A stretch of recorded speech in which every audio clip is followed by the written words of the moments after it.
Oi, galera, tudo bem com vocês? Hoje eu, a residente Rebeca, a residente Samara e o residente MacGyver vamos apresentar para vocês essa aula sobre genes.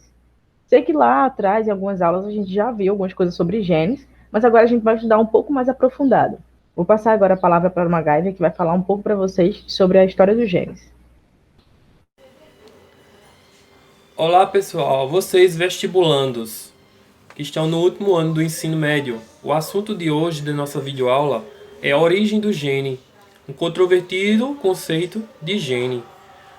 Após as descobertas das leis mendelianas sobre os padrões de herança de homozigose ou heterozigose, vieram outros estudos colaborativos que confirmaram a mesma teoria de Mendel. Contudo, existia uma lacuna em esclarecer qual era a unidade que transmitia ou que continha o material genético na transmissão das características hereditárias. Durante a história da humanidade, o conceito do gene foi sendo modificado de acordo com alguns saberes científicos da época. Assim como alguns falavam que o gene vinha de uma partícula pequena conhecida pela teoria da pangênese. Outros pesquisadores tinham descoberto também a mais aceitável teoria, como Mitchell, com a descoberta da nucleína.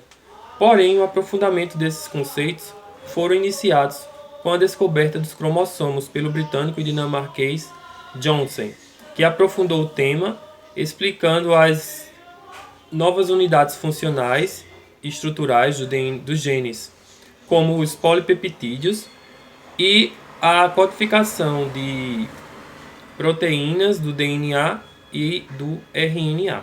Agora, vocês vão ficar com as residentes Rebeca e Samara para a continuidade do conteúdo. Bom, agora que vocês entenderam o conceito de gene, vamos ver como que ele é formado e qual é a sua estrutura. Então, cada cromossomo ele possui uma única molécula de DNA com inúmeros pares de bases que constituem as nossas informações genéticas. Então, os genes, eles são considerados essas informações genéticas.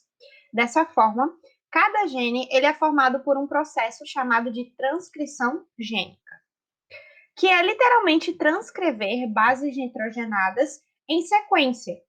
Então, são elas adenina, guanina, timina e citosina, de um trecho do DNA. Então, ela é transcrita desse trecho do DNA para uma molécula de RNA. Com isso, o RNA ele corresponde a uma cópia da fita do DNA. Mas uma questão muito importante a ser pensada é: o que define o início e o fim da transcrição de um DNA? Como saber onde começa e até onde vai?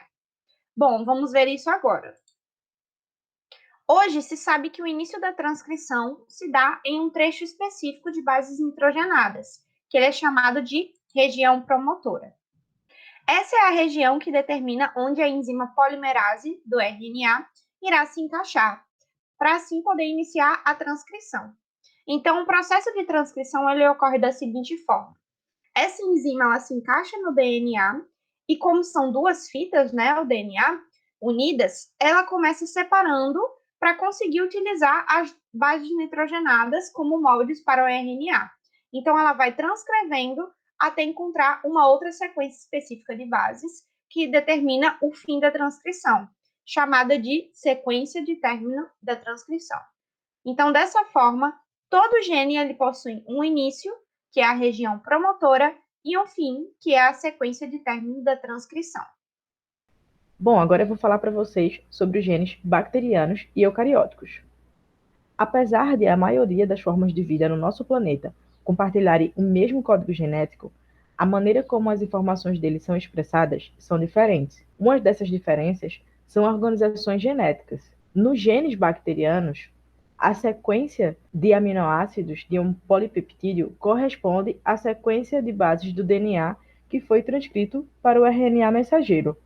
Então, você pode ver aqui embaixo, ó, o polipeptídeo azul, né? Ele gera essa sequência aqui no código do DNA, o vermelho essa e o verde essa.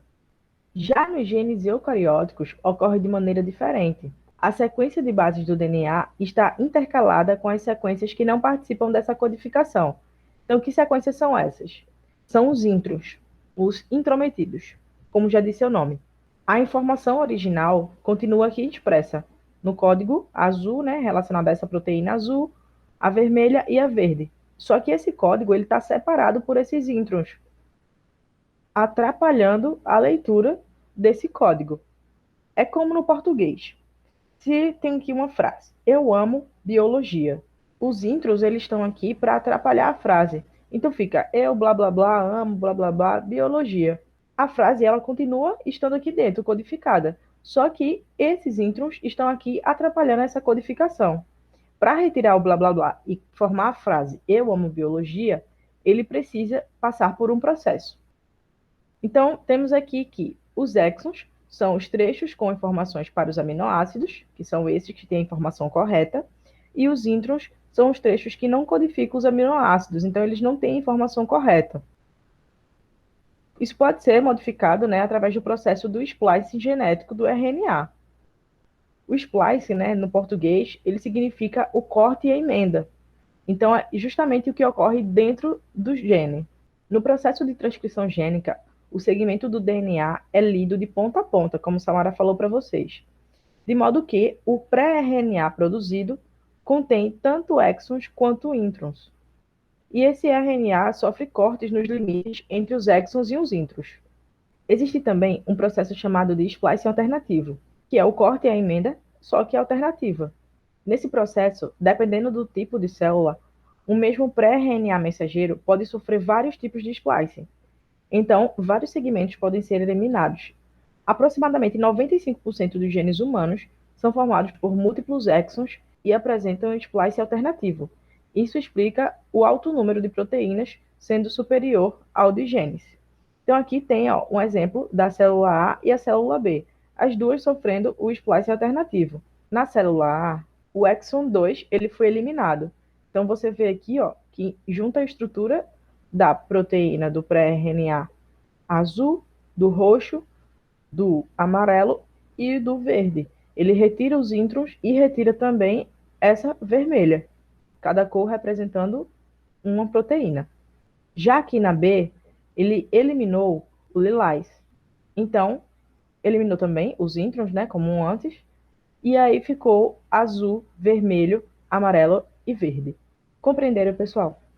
Se tiverem alguma dúvida, pode deixar nos comentários que iremos responder vocês o mais rápido possível. Espero que tenham gostado da aula. Deixamos uma atividade de fixação, né, como sempre deixamos para vocês, no Google Forms. Até a próxima aula, galera!